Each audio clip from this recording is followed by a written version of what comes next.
महाराष्ट्रात जमियत उल कुरेशी यांनी गोधन कायद्याचे पालन करत गोमांस विक्री अनिश्चित काळासाठी बंद ठेवण्याचा निर्णय घेतला आहे। या निर्णयाला अकोल्यातून मोठा पाठिंबा मिळाला आहे। उलमा ए किराम यांच्या अध्यक्षतेखाली आयोजित या बैठकीत समाजातील जबाबदार व्यक्ती व मान्यवर उपस्थित राहून एकजूट दर्शवली। ही बैठक सामाजिक कार्यकर्ते अब्दुल सलाम खान यांच्या पुढाकाराने आयोजित करण्यात आली होती, तर कार्यक्रमाचे सूत्रसंचालन आसिफ अहमद खान यांनी केले।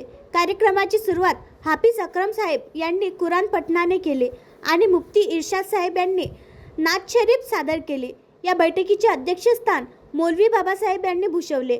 बैठकीत प्रमुख पाहुणे म्हणून मौलवी जब्बार साहेब, मौलाना वसीमुल्ला साहेब, मुफ्ती जिकरुल्ला साहेब, मुफ्ती इर्शाद साहेब, हाफिज सादिक साहेब, मोहम्मद सिद्दीक हाजी, वजीर खान साहेब, माननीय नगरसेवक नकीर खान,